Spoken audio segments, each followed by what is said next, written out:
today to bring Gihan Lekamwattage from the City of London Police to talk to us about an app that they've developed, which is really helping regards the city with regards to fraud and economic crime.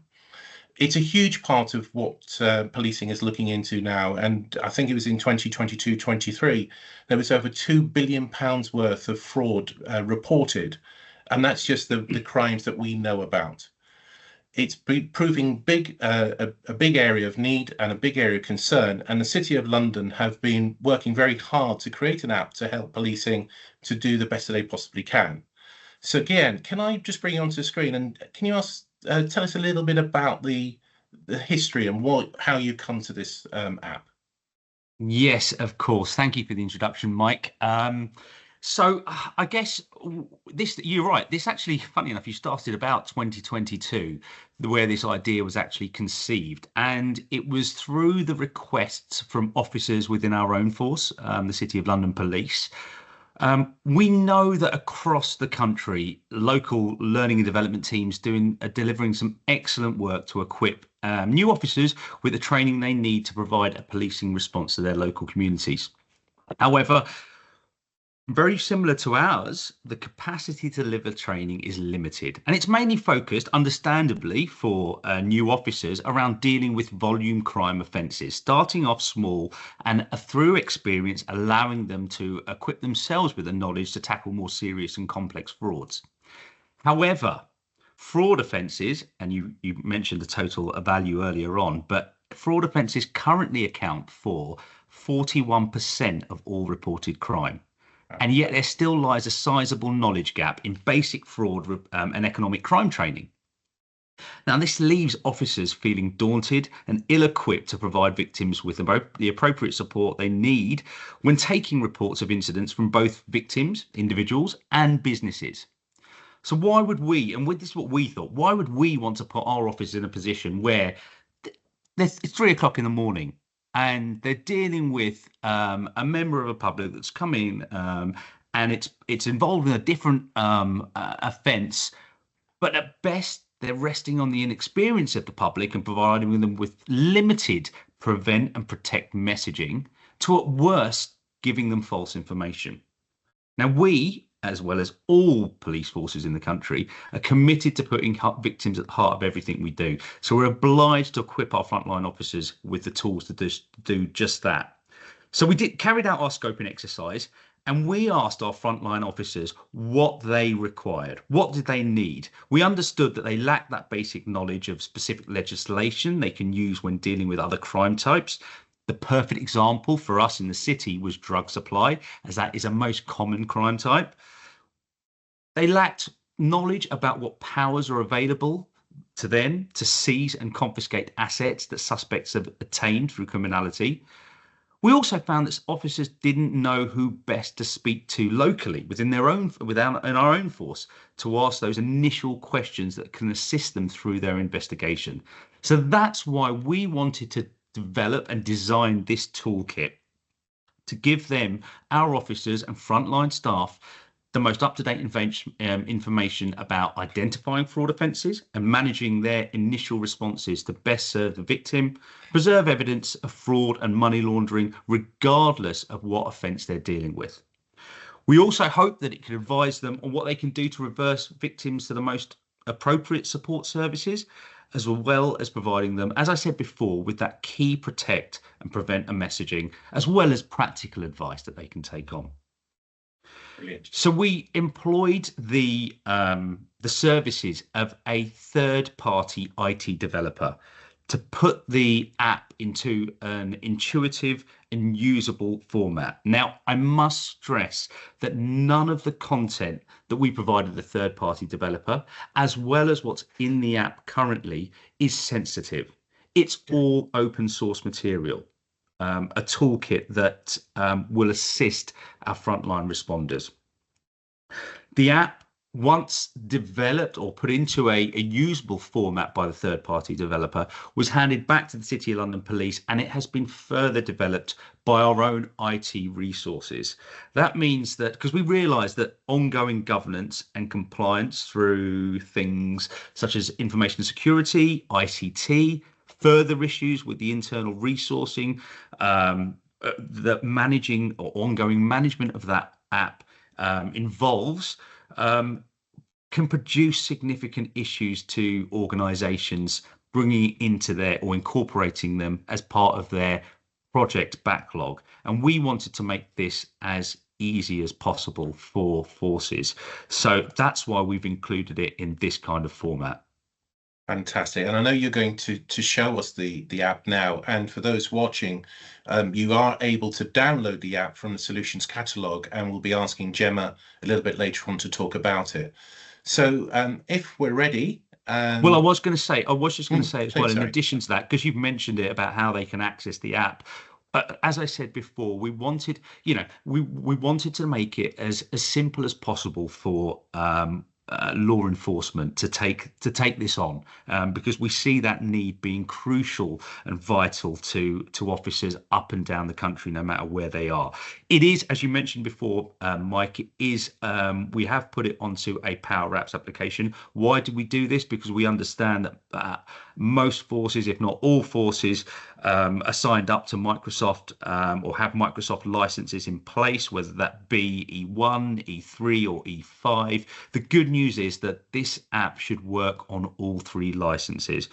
If forces do have their own Power Apps restrictions, these can be kind of enabled or worked around by internal IT teams, because it leverages a simple app package, which yourselves, PDS, now have, which contains a guidance document, which should be useful for anyone with 365 knowledge within an organization, as well as a SharePoint list to read the useful links within the app. Excellent. Thank you. So I think it's now the time to do the big unveil. So whilst I ask Gihan to share his screen and show the app, just want to remind you, if you have any questions at all about how the app works, the opportunities and the implications, please put them in the chat and we will come to them as soon as we possibly can. So Gihan, I'll take myself off the screen, and if you want to share your screen. Right, sure, Mike. This is where we hope that all the gremlins are sleeping and dormant at the moment, and the app works okay. Can you see my screen? We can indeed, thank you. Perfect. Okay, so the first page of the screen is a disclaimer, which you need to click the proceed button to move away from. It's on the app itself. Now, the app itself, why have we chosen this background color, by the way? If anyone's wondering, we've chosen this color because we want to make this app as accessible to as many people as possible. We actually found that this color, this yellow, this typical type of yellow, is actually the most neurodiverse background that was available to us. Now, the app itself, we put it through a number of focus groups through its development stages. And what we found is we wanted to take users through a journey from the initial report of a fraud through to the through to dealing with members of the public and victims, as well as the ongoing investigation of that particular offence, whatever it may be. We've created this menu page at the start, and I'll just slowly go through those. And I will go through each one individually, but obviously not in too much detail, because I know we're pressing for time. But we've designed it in a way that you can flick in between different menu types when you become used to it. And we certainly found that through the focus group, they described that the similarity between sections was really helpful and easier to navigate, and provided them an understanding of exactly where to access the information as and when they required it. So if we look, we'll start off on our proverbial journey, if we like, and we start off with whether how to report a fraud. And I think one of the most important things that we found that we needed to expand on was whether this was a call for service or not. We know this is an issue for most forces in their control rooms, and there's a larger piece of work going on led by the National Coordinator's Office to ensure that there's consistency across the country and so that the public receive an appropriate policing response when reporting a fraud. So each section has been designed to provide practical advice along with links to specific sources of legislation, support organisations and networks. So the first the first section of this app tells us whether this is a call for service or not, and what you should do if it is a call for service. We've tried to keep it as generic as possible so that it's applicable to all officers and staff, no matter where they're based across the country. As I said before, each page, and this is typical of the app itself, provides you with very simple information about that defines what that page is about, plus additional notes that should be considered when taking action. Takes you through that journey of what to do if it's not a call for service and how to report a fraud. This is the kind of advice that you will be giving to members of the public. Gives you phone numbers. It provides information about how to do that by calling, but also by taking you through links to be able to report that fraud online. I have actually, not knowing how quickly this would be loaded, you click the links and this is where this takes you to the actual page or through to the portal with instructions about how to report a fraud online.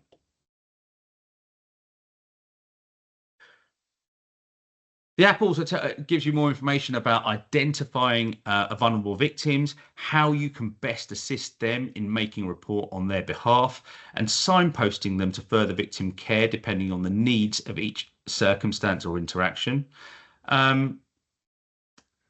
It also provides you with concise as I said, concise information about the benefits of making that report online compared to doing it over the phone, but appreciating that many victims might not feel comfortable with making that report online and they need to do it over the phone. It also provides links to assist your own investigation when making a report of fraud to other organisations. For instance, if you feel that you have the suspect that you're investigating may have committed benefit fraud, then it provides you with, again, a link which will take you directly to the page to on gov.uk to report a benefit fraud. And obviously these are areas of your investigation that will be rerunning in parallel with your predicate offence that you're investigating. But again, it's providing officers with that information to assist them with. Providing information more additionally about phishing emails and smishing text messages, again, how best to report those, as well as reporting a cybercrime and explaining to users the difference between a cybercrime and a cyber-enabled fraud. But again, what to do in each circumstance. Lastly, on this menu page, it takes you to a link of fraud typology should an officer or a member of staff want to know more information about see if that works. It does. It takes you to the page. That's great. Hopefully you can still all see that. If you want to find out more information, thank you, Mike, about various different frauds that that officers and staff might be unaware of. So you can see that all of this information that is provided is open source material. It's out there already. And this is part of the disclaimer that we put on there, is that we don't actually have any governance over these websites. However, and I will go on to this later, the ongoing management of the app to make sure that the information that we are providing through this app is up to date and most current. So the app itself takes us through various different pages, menus. The fraud offences himself, again, lists each of the most common or the main fraud offences we believe our frontline officers and staff will encounter. And each page will give you, as I said before, the most a concise bit of information about what constitutes when a person is committing that offence, as well as, if we go down to here, you click on the link, it takes you, if should you need that additional information, areas of specific legislation on legislation.gov.uk. And this is a similar theme throughout the actual app itself.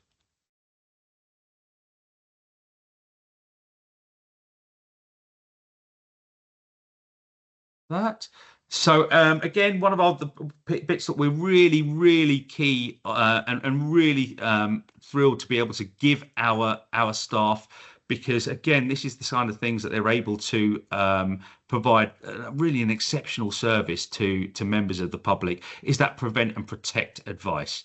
It's about ensuring that simple messaging can be provided to them to protect them from future frauds and really prevent that re-victimization. So we've included on this menu page the most common types of contact that we expect a fraudster to make with a victim, plus signposting to the most common types the most useful types, in our opinion, of where that protect and prevent messaging can be obtained from.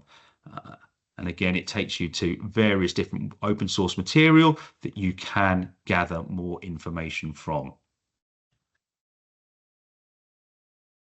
Apologies, there we go. We've provided most of the prevent and protect messaging we've put on here is around the take 5 and tell 2 protect system. And that's really advising victims to just give themselves some time not to interact with, once that initial interaction is not to go back to those fraudsters, is to consult someone personal that they feel comfortable in sharing that information with, maybe a family member or a close friend, to consult with the circumstances that they've gone through, and really provide a better response if they need to that initial call. For something like the telephone calls, we've provided links to various different systems that can help protect them in the future, such as the telephone preferential service. Again, officers and staff might not be aware of, but it again signposts victims and members of the public to ways that they can protect themselves. I'll just scroll through these. Again, we talk about all those methods of communication, again, providing links and assistance to really help them protect themselves in the future. The victim care, the piece on here is very simply a reminder for our officers and staff. This is something they should be aware of, but it provides notes about the victims' codes. It's all related to the victims' codes and what our obligations are as part of law enforcement to comply with those codes. It provides notes about what victims are entitled to as part of the service we offer them. It explains how the code defines who a victim is and their enhanced rights for those considered most vulnerable. Again, it provides links to victim support and providing staff of the key decisions requiring updating victims of significant events throughout an investigation. Again, these are things that they should be aware of in their initial training, but it's so crucial to the service that we provide members of the public. It's really delivering that just-in-time information that people will need at that moment, whether it be dealing with the victim or as part of the follow-up activity. It provides a really quick and easy to use aid memoir, really. It's very much that case, Mike. It's very much that case, and I will just I'll very quickly touch on a couple of other things. So we've talked about legislation, we talked about prevent and protect messaging. What's really key here as well is what officers and staff need to consider as part of their initial investigation. Those initial considerations, that fast time gathering of information that will assist them in gathering information that they can then subsequently use in their own investigation or hand over to other departments, such as the financial investigators, to carry out their confiscation. How are we doing for time, Mike? We've got another couple of minutes if we can, please, Gihan. Yeah, fantastic. So again, it provides that information about, and it's this section on proceeds of crime and money laundering is really providing them with, practical advice that they can use throughout their investigation. Again, with links to um, various different legislation and powers that they can use as part of that investigation. The useful link section, bearing in mind we've got the time we've got at the moment, is expanding. These are all signposting um, staff and officers to that open source material that can benefit their interactions with members of the public, such as in victim care, or as part of their investigation. But the most useful tool here, I think, for other forces that are on the call at the moment is this local resources tool. There's an area here for forces. Once they've incorporated it into their own environment, they will then own the app. They then have the ability to upload their own local resources into this section here. Now, that local resources might be the on-duty, the contact list or the duty rota for their on-call financial investigators. It might be specific forms to enable the storage of cash into the most appropriate safe within their location. It's whatever forces feel they would benefit their own officers and staff the greatest. This is an area that they can use to upload their own links. Once a force or an organization has adopted this app, they will then have the rights to put whatever content they want on there, and the security to enable only their users, only who they provide permissions to access it. So, for instance, we've obviously put our City of London intranet page on here. Only people within our organization can view that. Once the app goes out, no one outside of this organization should be able to see that. And that would apply for other organizations that adopt that app. And that really does lend itself perfectly to that ability to download it for your force and to use it in your way, because there are a couple of questions here in the chat which I think sort of tie into that, if I can ask them now. Yeah, absolutely. Do you mind if I stop sharing? Let me just bring you onto the screen. Sure. Okay. Yeah. And then, yes, please. So the first question, and please, if you've got any more questions, drop them in the chat. So the first question is from Luke, who asks, will there be a desktop access, please? I think this would be really valuable for officers when sitting down and developing an investigation plan, and those dealing with victims in telephone investigation roles, not just at scene. So the app itself has been designed for mobile devices. However, I was just sharing the app with yourself and with the wider audience on Teams. So there is the ability to place it on a separate Teams channel. Once it's on a Teams channel, then according to permission rights, then it's possible for anyone within the organization to view it on a desktop app, because all desktop apps should have Teams. Brilliant. Thank you very much. And it's a question here from Julie, and I think this links into the adaptability of the app dependent on the force. So there is a directive on the call for service screen which says that the officer should record an offence locally and report to action fraud. Our local reporting to action fraud is only via the fraud triage manager. Is there a way that the directions can be adjusted to reflect local procedures? Absolutely. Once forces have adopted the app, they can make those necessary changes, especially on if it's and they can amend it to say, please check local resources. Brilliant. And then the instruction to do so will be on their local resources page. Wonderful.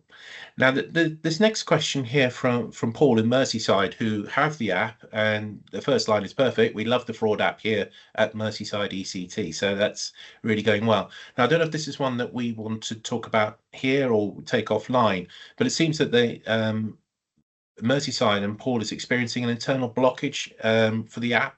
It's only currently sitting on the economic crime intranet page, but there's a need to move it into other areas. Is that something that the instructions would help, or should they approach yourselves, Gian, and those at the city to help overcome this issue?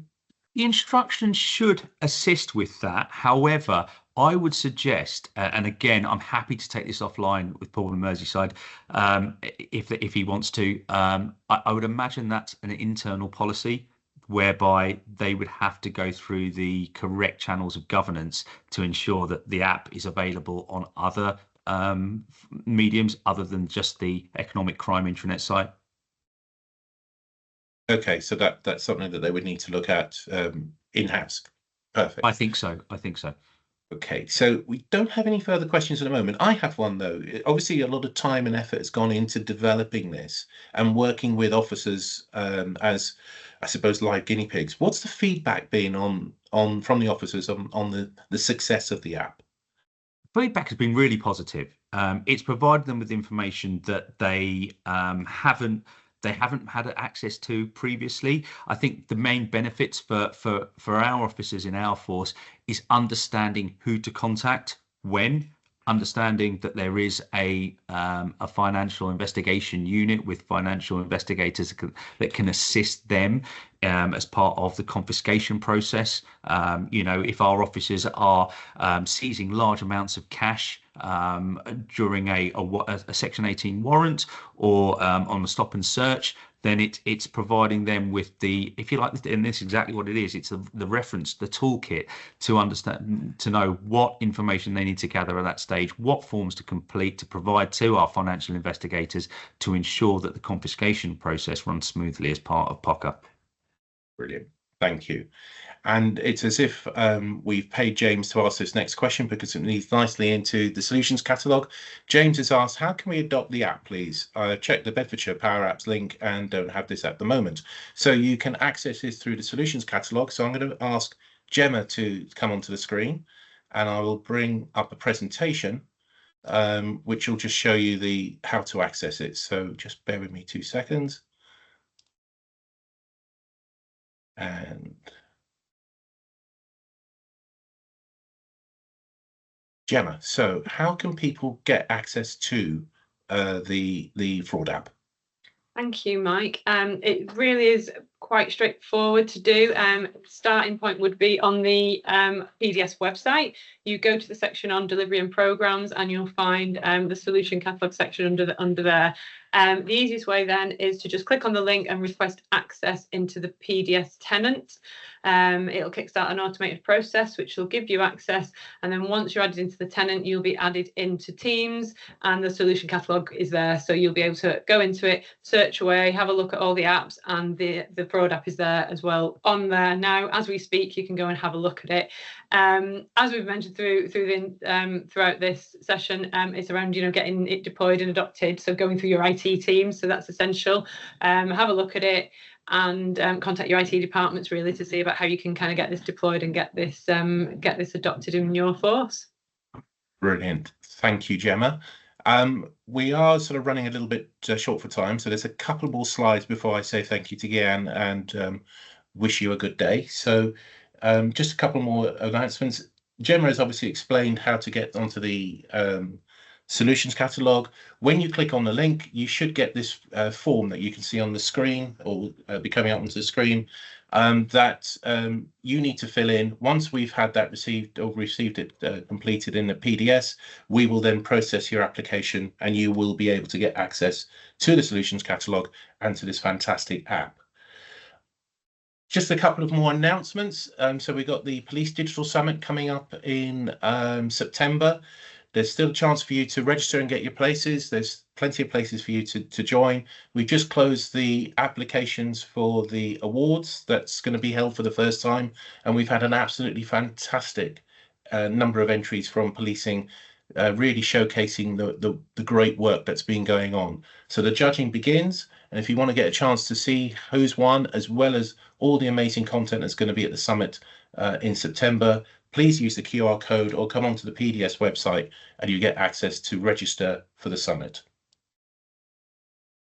If you've got any questions about accessing our content, if you want to ask any questions about how to get onto the solutions catalog or any other activity around PDS, each region has a dedicated business engagement manager.